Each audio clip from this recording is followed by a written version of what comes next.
मोहम्मद ने मारिया किप्तिया के साथ डिंगी डिंगी फरमाया और फिर फाइनली उसके अंदर से एक बच्चा हुआ, और फिर भी मोहम्मद ने उसको आजाद नहीं किया और उसको बीवी का दर्जा नहीं दिया। मारिया किप्तिया के मरने से पहले मोहम्मद मर गया, लेकिन जब तक मोहम्मद मरने के करीब नहीं पहुंचा उसने आजादी नहीं दी।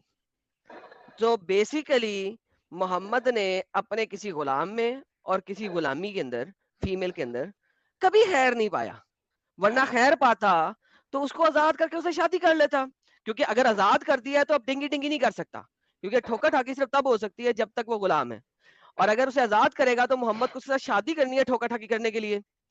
तो लिहाजा मोहम्मद ने चूंकि उसे आजाद करके कभी उससे शादी नहीं किया, तो लिहाजा मोहम्मद ने कभी उसके अंदर खैर नहीं पाया, तुम्हारी डेफिनेशन के मुताबिक। साहिल, मैं गलत हूँ? नहीं, बिल्कुल सही है। वो तो कहा मोहम्मद ना कि क्योंकि उसमें खैर नहीं थी। बेहतरीन हो गया, यानी मारिया गुप्तिया जो है उसमें खैर नहीं थी। बेहतरीन, ये ले। नहीं। अच्छा, इसके देख अलावा एडम सीटर, तुम लोग का ईमान साहिल ऐसा भाई, है कि तुम लोग जो है ना, 4 के साथ 100, तुम लोग तुम्हारे वालियां 4 के साथ 100, ओबेद 400 के ओबेद साथ 100, चुप ना तुम लोग को भाई, फर्क जरा नहीं एक पड़ा, मिनट, मेरा क्योंकि तुम लोग सवाल के है। अंदर हेलो हेलो। अल्लाह और ईमान और कोई फितरत है नहीं, क्योंकि तुम लोग एक ऐसे डगर पे हो जहाँ पे तुम्हारा कोई रब नहीं है।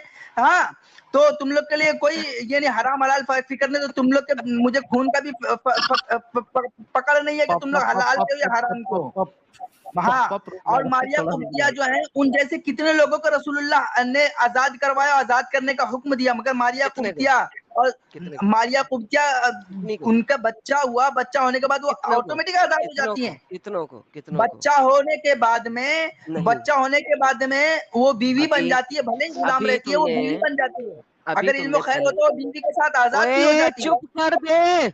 अभी तुमने पहले बोला था, मैं तुमसे पूछा था एक्सप्लिसिटली कि उबैद, हम्म, जब बच्चा हो गया क्या मैं उसके बाद अपनी गुलाम औरत को आगे बेच सकता हूँ? तो तुमने कहा था हाँ। हाँ तो बच्चा होने के हाँ, बाद वो आजाद नहीं हुई है, क्योंकि मैं उसे बेच सुन, सकता हूँ। नहीं, बात सुन ले, अगर कोई खैर नहीं हो ना, कोई खैर हम्म। नहीं तो औरत को भी तलाक दिया जा सकता है, जो आजाद औरत हो उसको भी कहा गया हाँ, है कि लेकिन उसको भी अभी तलाक देना अभी बेहतर है। गुलाम की बात कर रहे हैं। अबे तो आजाद को मत, बेच अगर गुलाम सकता तो क्या? छोटी बात हो गई, गुलाम तो ओबेद क्यों नहीं ओबेद, बेच सकते, गुलाम को भी हटा दो, जब उनके अंदर कोई इल्म खैर है ही नहीं तो हाँ, तुम उनके तो साथ रहोगे कैसे? इसका मतलब ये है कि आपकी वो गुलाम ही रही, आजाद नहीं हुई बच्चा हम्म, होने के बावजूद। हाँ, आजाद कब हो, आजाद हो वो ये बच्चा होने के बाद वो आजाद हो जाती है, अक्सर यही होता है, कैसे हो गई? मगर वो अगर तलाक देना अभी चाहे तो तुमने तलाक तलाक अगर आजाद नहीं होती वो, अगर मैं उसको आगे से बेच आजाद हो सकता जाती है। हूँ तो वो आजाद कैसे हुई? अगर अगर उसके अंदर इल्म खैर अगर है, अपने बच्चे का लिहाज करना। साहिल, मजीद इससे बात करनी है? अभी नहीं ये तो सर्कुलर रीजनिंग और स्टूपिड बातें हाँ, कर वो रहे हैं। सेम चीज। लेकिन ये अच्छा है कि उबैद जो आके अच्छी पोल खोलता है, कल भी इस्लाम की अच्छी पोल खोला था इसने, कल नहीं सॉरी, ट्यूसडे को, और आज भी इसने खोला और ये कहा कि अगर मुसलमान को कोई ला के कोई प्रोस्टिट्यूशन हाउस से उठा के कोई लड़की अगर गिफ्ट करता है तो मुसलमान उसको कबूल कर सकते हैं इस्लाम की रूह हम्म, से, और फिर उसके साथ exactly। डिंगी डिंगी कर सकते हैं। ये और इस्लाम की अच्छी अच्छी टीचिंग्स है। और सैफू भाई, जो बेसिक बुनियादी आपका सवाल था गिफ्ट करने के ऊपर, तो ये बेगैरती वाला जवाब इसने दिया कि हाँ, इसमें कोई प्रॉब्लम नहीं है। और मेरे ख्याल से यही सब वजह रही होगी आपके इस्लाम से आपका जो दिल हट गया। मेरे ख्याल से यही सब सारी वजह नहीं है। नहीं, इन इन लोगों की वजह से तो नहीं। ये लोग तो लगता नहीं है मुझे पढ़े लिखे हैं, लेकिन जो इस्लामिक स्कॉलर्स हैं उनका बात सुन के भी तस्कीन नहीं मिलता, दिल को सवालों का जवाब नहीं मिलता। बिल्कुल, आपकी बात बिल्कुल सही है। जो गलत है उसमें आपको तस्कीन कहाँ से मिलेगी भाई? मैं ईमानदारी से भी बोल रहा हूँ, मैं अभी भी डर रहा हूँ कि मैं यार, डर गुनाह तो किसे नहीं रहे? कर रहा। क्या आपका ख्याल है कि अल्लाह जो इस दुनिया को बनाने वाला है, लेट्स अज्यूम अल्लाह है, वो इतना बेगैरत और हरामी हो सकता है? अगर हो सकता है तो फिर आप डरें, और अगर नहीं हो सकता तो फिर डरने की जरूरत नहीं है। इसका मतलब है it was a falsified thing जो मोहम्मद ने क्रिएट की लोगों को डराने के लिए। और अगर आप कहते हैं कि वो इस किस्म का बेगैरत हो सकता है, नाइंसाफ हो सकता है, तो फिर ठीक है, फिर आपको डरना बनता है। वरना अगर आपको लगता नहीं है कि यार इतना बेगैरती कौन कौन सा खुदा कर सकता है, इस दुनिया को अभी भी बनाने मुझे वाला उम्मीद कौन है सा ऐसा कहीं खुदा है? कोई आर्गुमेंट होगा। सर वही तो बता रहा हूँ, ये अभी सिर्फ इसी हम्म, आर्गुमेंट को अगर ले लेना, तो क्या इतनी बेगैरती दिखाने वाला कोई खुदा हो सकता है? Think about it. नहीं हो सकता। तो वो बात खत्म हो गई ना मेरी जान, फिर डरना किस बात का? हाँ, यानी डर कि के क्या जिंदगी गुजारना भाई। बेसिकली अल्लाह आपको रेप करना अलाउ कर रहा है। मोहम्मद देखें, एक गुलाम है, उसके पास तो कोई ताकत ही नहीं है कि वो आपको रोक सके रेप करने से। अगर ये लिखा होता, देखें, अगर ये लिखा होता कि आपने जो गुलाम रखा है आप उसके साथ शादी कर लो, ठीक है, और शादी करोगे तो आजाद करके ही करोगे, ठीक है। अगर ऐसे लिखा होता तो चलो फिर ठीक है, कुछ किसी हद तक बात बनती थी ना, कोई आर्ग्यूमेंट बनता था इन मुसलमानों का ये कहने के बारे में कि हाँ यार हमने शादी की है, it's a marriage, now she is my wife, ठीक है। तो फिर तो कोई बात भी बनती थी। आप शादी नहीं कर रहे हो, आप सिर्फ उसकी ठोक रहे हो, बजा रहे हो। और ये भी नहीं कि अगर आपने एक दफा एक गुलाम की ठोक बजा ली, अब आप उसे बेच नहीं सकते, आप उसे बेच सकते हो। अच्छा, ये भी नहीं कि बच्चा पैदा कर ले तो नहीं बेच सकते, बच्चा पैदा करा के भी बेच सकते हो। यानी कि जब आपने बच्चा पैदा करा के उसको बेचा तो आपने क्या किया? आपने माँ को उसके बच्चे से दूर कर दिया, ठीक है। आपने अपनी एक माँ को उसके बच्चे से दूर कर दिया, क्योंकि अब वो माँ किसी दूसरे के पास चली गई है, बच्चा उसका आपके पास रह गया है, और वो वहां पे किसी और के जरिए ठुक रही है। तो ऐसी नाइंसाफी करने वाला खुदा, आप उसे खुदा समझेंगे तो फिर डरना आपका बनता है, और अगर उसे खुदा नहीं समझेंगे तो फिर आपका डरना नहीं बनता। मुझे तो यही इनह्यूमन लगता है कि कोई आदमी महज काम करने के लिए अपने घर में किसी को बर्तन चौका करने के लिए रखे गुलाम बना के। सेक्स तो बहुत दूर की बात है। चले यार, काम करने के लिए तो आप पैसे दे रहे हैं ना उसको, इट्स नॉट अ गुलाम, नहीं वरना तो फिर पैसे हम नौकरी जो कर रहे हैं हाँ, उस पे भी हम काम करने, वो भी लोग नहीं कहते हैं नहीं नौकरी नहीं भी वो नहीं गुलामी वो है, नहीं हमें पैसा नहीं मिल रहा है भाई। नहीं वो हमारे यहाँ इंडिया में होता था कि आप उसके साथ सेक्स नहीं कर सकते, लेकिन बंधुआ मजदूर के तौर पर जिंदगी भर आपसे जुड़ा हुआ रहता था। ज- तो चले, वो लेकिन फिर बात पर भी यार वो उसमें फिर इनह्यूमन। भी है कि हम्म बंधुआ के भी आपने कुछ पैसे दिए हुए हैं, ऐसे तो नहीं ना बंधुआ बनता था। आप उसको पैसे दे रहे नहीं हैं, अगर आप आप उसको अगर किसी लड़की को या लड़का को जीत के भी लाते हैं, मान लीजिए जीत के लड़का कैसे ही ला सकते गुलाम हैं? अगर बना लेते हैं, हाँ, नहीं वो लड़ाई वाला ही बात बोलते हैं। जब भी लौंडी वाली बात होती है उसको सही साबित करने के लिए वो आर्गुमेंट देते हैं। मैंने स्टार साहब का भी आर्गुमेंट सुना है। वो बोलते हैं कि सबको लौंडी नहीं बोलते हैं, जो नहीं, वो फिर जंग में, मोहम्मद ने हाँ फिर जंग, मोहम्मद ने जिना किया, क्योंकि मोहम्मद ने लड़ाई में नहीं जीता था मारिया किप्तिया को, फिर हाँ मोहम्मद ने वो जिना किया। मारिया किप्तिया तो गिफ्ट में मिला था ना। हाँ, फिर हाँ मोहम्मद हाँ जिनाकार है, हाँ। ठीक है ना। तो हाँ अगर आप एक एक मैन को भी ये अगर आप मतलब गुलाम बनाते हैं तो वो भी इनह्यूमन है। सेक्स तो बहुत दूर की, बच्चा पैदा करना बहुत दूर की बात है। हाँ, लेकिन अगर इस तरह का भी कोई इजाजत देता है। यहाँ पे बेसिक चीज क्या होती है, देखें, यहाँ पे बेसिक चीज उनकी आती है भाई, वो उस जमाने में जेलें नहीं थी, क्योंकि जेलें नहीं थी, लिहाजा उनको किसी ह्यूमन के अगेंस्ट रख दिया, क्योंकि वरना जेल में डाल देते और जेल में उनसे काम काज कराते, ठीक है। तो उनको ह्यूमन को दे दिया। तो चलो जी, इस वजह से क्योंकि जेल नहीं था तो जेल में भी तो काम करना है ना उन्होंने, तो वो ह्यूमन के पास काम करेगा। चलो यहाँ तक फिर भी किसी हद तक सही है, क्योंकि भाई आपको उस जमाने को भी देखना है, you are going back 1400 years, ठीक है।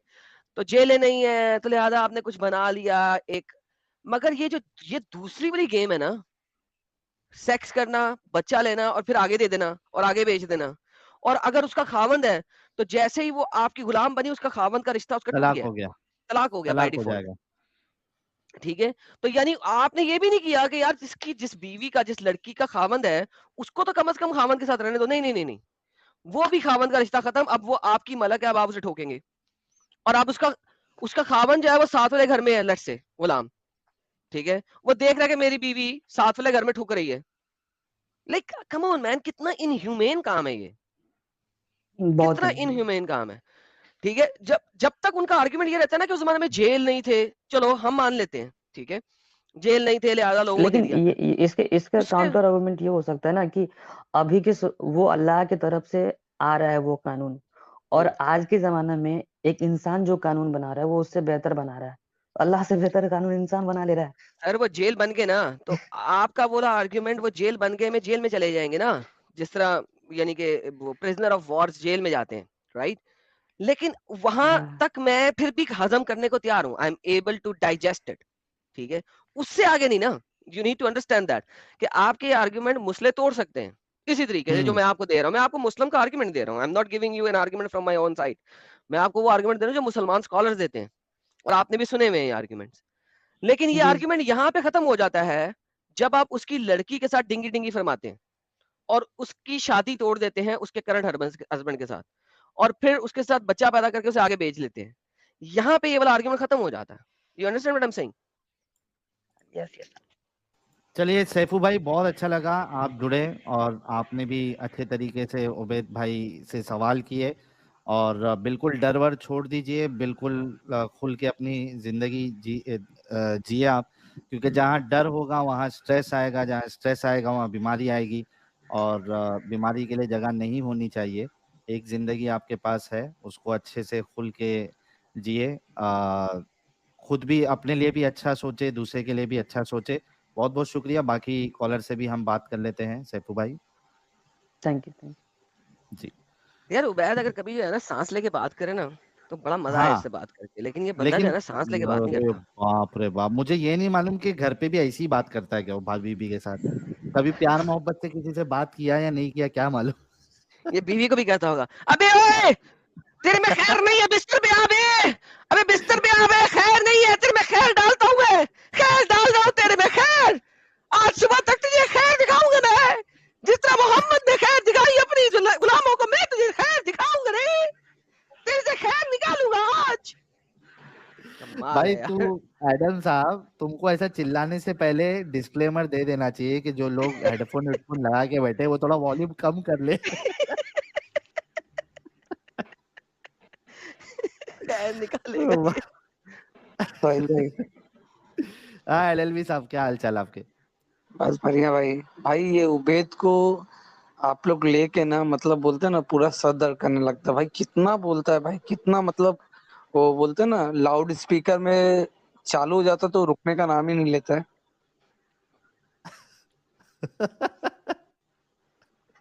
एक्चुअली इसके वहां पे जो भी मस्जिद विस्जिद होगी ना, वहां पे एक्चुअली वो जो बोंगेंगे का खर्चा आएगा ही नहीं मस्जिदों में। इसको वहां से अजान देने बोलने का। साहिल भाई, आज एक नया, आज मस्जिद से ना, आज जुम्मे की नमाज में हमारे बड़े मौलाना आए थे।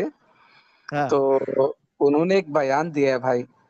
वो हाँ बयान सुन के ना, उनका बयान क्या था कि जब अपने हजरत मोहम्मद ना गुस्ल करके आते थे ना, तो हजरत आयशा जब उनको देखती थी ना, तो उनके चेहरे के नूर से वो आंखें, मतलब बोलते ना, हटा ही नहीं पाती थी। हाय और हाय जो हाय हाय हजरत हाय। और हजरत आयशा अल्लाह का शुक्र करती थी, और पूरा पूरा दिन बिना खाए पिए वो बस उनका चेहरा देख के ही बोलती थी कि मतलब मैंने इनका चेहरे का नूर देख लिया और मुझे अब कुछ भूख प्यास कुछ नहीं है। तो नमाज खत्म होने बयान खत्म हुआ मौलाना का, तो चंदा-वंदा देने की जो ये रहती है वो हम दे रहे थे। तो मैंने मौलाना साहब से सिर्फ इतना ही पूछा कि इसका कुछ रेफरेंस है हदीस में कहाँ पे है? तो भड़क गए। बोलते हैं कि तुमको मेरी बात पे शक हो रहा है, ये हो रहा है। मतलब कितना जलेबी बना रहे हैं भाई ये। इनके पास कोई रेफरेंस नहीं है, सिर्फ बयान दिए जा रहे हैं, बयान दिए जा रहे हैं और जलेबी बनाए जा रहे हैं। वो ये देखो, ये अभी किसी ने लिखा ना, टुरू लव था वो, टुरू लव। क्या था? टुरू लव, लव ओके। को लव। ये तो सही लिखा है इन्होंने। यहाँ पे एक मीम चलता है, ओ माय गॉड टुरू लव।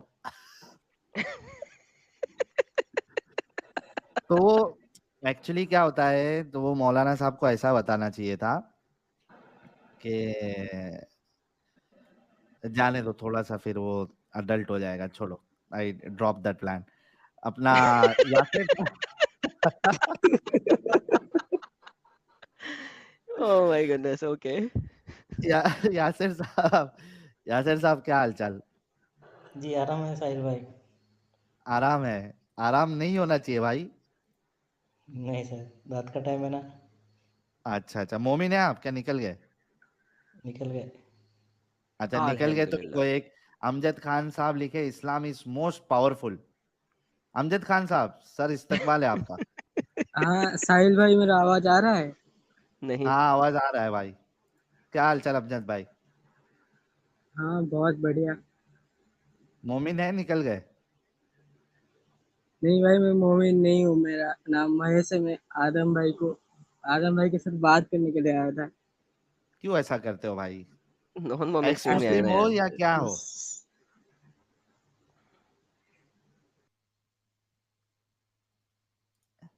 और उसका वो तो देखो, Islam is the most powerful, मतलब देख के आदमी पहला चांस दे।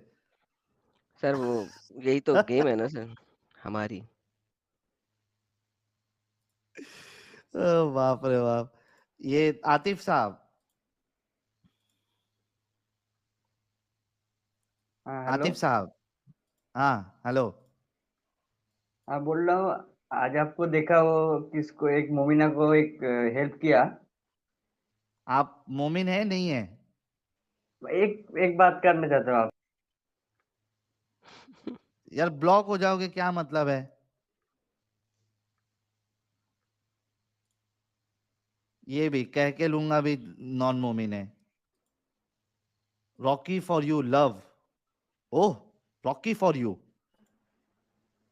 सर मोमिन है सर आप? मोमिन है आप? सर इन पे सर हमेशा इन पे बात हमेशा रिपीट बात होती रहती रिपीट है, होती रहती है। कभी भी नहीं बोल सकते इनका। लेकिन बाय द वे मोमिन है इन्होंने नहीं है? लास्ट टाइम कहा था इनका स्पीकर खराब है। मैंने इन्हें बताया था कि इनका माइक्रोफोन खराब है और जब माइक्रोफोन सही हो जाएगा तो आ जाएगा, स्पीकर इनका सही है। नहीं, लेकिन मोमिन है नहीं है? पता नहीं सर, पता नहीं लग सका, 2-3 दफा जुड़े हैं और इसी तरह इनके पास से आवाज रिपीट होती है बस। लेकिन नाम नहीं से है तो साहिल भाई, मोमिन नहीं है। Rocky for you love. अच्छा, ये मोमिन नहीं है, इनको बैन करना पड़ेगा ताकि कभी ये हमेशा जिंदगी में इसी ना तरह बोले। आते हैं और कुछ भी नहीं हो सकता इनके साथ, बात ही नहीं हो सकती। 2-3 चैनल्स पे इसी तरह आए हैं ये। कह के लूंगा बैन। हाँ यासिर साहब, आप अपनी बात रखें। कुछ नहीं साहिल भाई, वैसे ही जुड़ा था मैं उनसे, उनकी बात सुन रहा था उबैद भाई की। हम्म। तो ऐसे लोगों को देख के मेरे को ऐसा लगता है कि बहुत से लोग इस्लाम ऐसे ही छोड़ देंगे ये लोगों की बातें सुन के। यासिर साहब, आप लास्ट टाइम आए थे वही है ना? आप हाफिज कुरान है या मदरसे में पढ़े हैं वही आप, या क्या सीन है? नहीं नहीं नहीं, हाफिज कुरान तो ऐसा कुछ भी नहीं सर। अच्छा ये अच्छा। मैं दूसरे वाले यासिर हैं। एक बार जोड़ा था मैं, एक बार, हाँ। मगर ऐसा कुछ नहीं हो। अच्छा अच्छा। नहीं, ये तो आपकी बात बिल्कुल सही है। उबैद भाई जैसे लोग जो है, ये लोग आके जो इस्लाम की सच्चाई बताते हैं, और गुड के वो इस्लाम हाँ की सच्चाई बताते हैं। वो जलेबी नहीं बनाते जो अयान खान आया था, पागल इंसान, काफिर, हम्म। बोले हिंदू भी काफिर नहीं है। तो वैसा नहीं, जो हकीकत है इस्लाम की वो बयान करते हैं उबैद भाई जैसे लोग। और और इसी वजह से लोगों को छोड़ना छोड़ना भी बनता है इनकी बातें सुन के भी। बिल्कुल बिल्कुल आपकी बात सही है कि इनको सुन के कौन मोमिन रहेगा यार। ये फिर से ये मेरे को तो अंदर लो। भाई मोमिन है आप अबू हमजा साहब? ललित कुमार सीधा ब्लॉक, बैन। इतना समझाने के बाद भी क्यों लोग जुड़ते हैं यार? क्या कीड़ा है तुम लोग के अंदर? इतना बोलने के बाद भी जुड़ रहे हैं यार। हाँ ठीक अबू है हमजा साहिल भाई, मैं साहब। लिख ओके यासिर साहब, बहुत बहुत शुक्रिया सर। जी अस्सलाम वालेकुम साहिल सर। वालेकुम अस्सलाम। जी अबू हमजा साहब, मोमिन है आप? जी। अच्छा, ये एक मिनट, हाँ भाई, ये सैफ अली जब से चैट जिहाद कर रहा है, सैफ अली भाई यार ऊपर क्यों नहीं आ जाते आप स्टूडियो में? स्टूडियो में क्यों नहीं आ जाते? मुझे मालूम है कि आपके पिछवाड़ी में नीचे से ऊपर तक का मिर्ची लगी है। अल्हम्दुलिल्लाह। तो आके यहाँ पे आके अपनी जो भी गम है, परेशानी है, तकलीफ है, वो आके इधर खाली कर ले, थोड़ा रात में सुकून की नींद भी आएगी आपको। अच्छा, ये अबू हमजा साहब ड्रॉप हो गए। चलिए, जब तक कोई मोमिन आता है हम थोड़े सुपर चैट्स ले लेते हैं। काफी सारे जमा हो चुके हैं। थंडर एसआर साहब कह रहे हैं क्या इस्लाम में गुलामी की बेटी जो कि अपनी है उससे निकाह कर सकते हैं? एडम साहब, सवाल है आपके लिए। नहीं नहीं। ओके। भारतीय मीडिया पार्टी, साहिल भाई, एडम भाई, Lucifer this side, we talked on Discord 2 days back. Nice to यार सी वैसे यू। रुको रुको रुको, पुराने वाले सवाल पे सॉरी। लेकिन लेट्स से कि आप एक आपके पास एक गुलाम है जो आपका पार्शियल गुलाम है, और लेट्स से कि आप, आपका दोस्त और आपका एक और दोस्त और आपका एक और दोस्त, 4 दोस्त उस लड़की के साथ डिंगी डिंगी फरमा रहे हैं, और देन उसके ऊपर फतवाज हैं कि जब बच्ची पैदा होगी तो वो बच्ची किसकी होगी। तो लेट्स से कि आपने उस गुलाम के साथ डिंगी डिंगी फरमाया है और फिर आपने उस गुलाम को आजादी दे दी है, अपना वाला हिस्सा बाकी तीनों में डिवाइड कर दिया है, तो फिर जो उसकी जो बच्ची हुई है उसके साथ आप कर सकते हैं। So there is a way. Absolutely. Thank you. Continue. Loophole. Loophole. Good. अच्छा, भारतीय मीडिया पार्टी कह रहे हैं साहिल भाई, एडम भाई, Lucifer this side, we talked on Discord 2 days back, nice to see you here both of you. भाई मैं Discord पे तो किसी